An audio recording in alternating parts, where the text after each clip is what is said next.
friends, welcome to Baksha Bhojanam channel. இன்னைக்கு நம்ம சூப்பரா ஒரு அரைச்சுவிட்ட சாம்பார் எப்படி பண்றதுன்னு பார்க்க போறோம். அதுக்கு முதல்ல ஒரு எலுமிச்சம்பழ சைஸ் புளி எடுத்து தண்ணியில ஒரு 15 ல இருந்து 20 நிமிஷம் வரைக்கும் ஊற வச்சுக்கோங்க.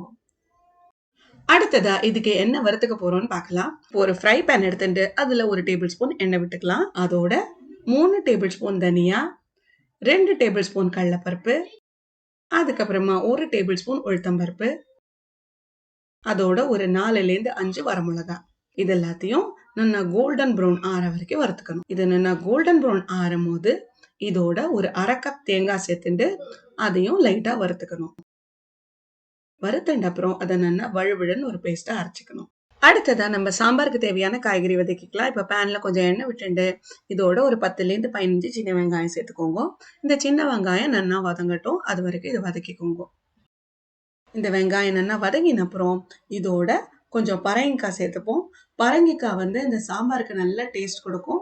அதோட கொஞ்சம் கேரட், கொஞ்சம் முருங்கைக்காய், அதுக்கப்புறம் கொஞ்சம் முள்ளங்கி. இந்த காய்கறி எல்லாம் ஒரு 20% வதங்கின அப்புறம் இதை நல்லா முழுகிற அளவு தண்ணி விடுங்கோ. தண்ணி விட்ட அப்புறமா இதை நல்லா மூடி போட்டு ஒரு 10 நிமிஷம் வரைக்கும் இது எல்லாத்தையும் வேக விடுவோம்.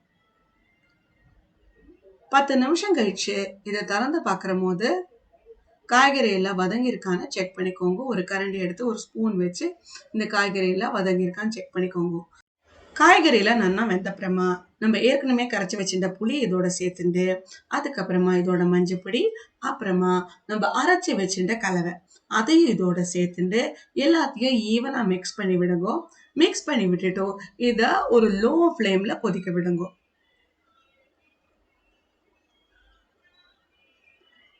இது நல்லா கொதிக்கிற போதே இந்த டிஷ்க்கு தேவையான உப்பு சேர்த்துக்கோங்க.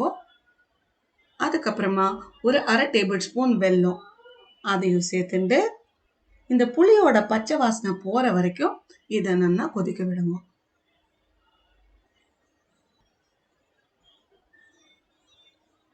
இப்ப நல்லா கொதிச்சு வரும்போது ஒரு 3/4 கப் துவரம் பருப்பு வேக வச்சிருக்கேன்.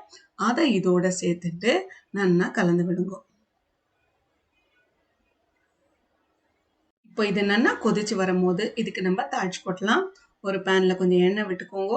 அதோட கொஞ்சம் கடுகு, அதுக்கப்புறமா உளுத்தம்பருப்பு, அப்புறமா கொஞ்சம் வெந்தயம், அதுக்கப்புறமா ஒரு 2 வரமிளகா, அப்புறம் கொஞ்சம் கருவேப்பிலை, இது எல்லாத்தையும் சேர்த்து இது நல்லா பொரியிற போது நம்ம கொதிச்சு வந்துருக்கிற சாம்பார்ல இதை தாளிச்சு கொட்டிடுங்க. அவ்வளவுதான், நம்ம அரைச்சி விட்ட சாம்பார் தயார். இது இட்லி தோசைக்கும் நல்லா இருக்கும். அதே சமயத்துல லஞ்சுக்கு நல்லா சாதத்தோட வாழைக்காய் கறி, உருளைக்கிழங்கு கறி, வெண்டைக்காய் கறி இதோட சூப்பராகவும் இருக்கும்.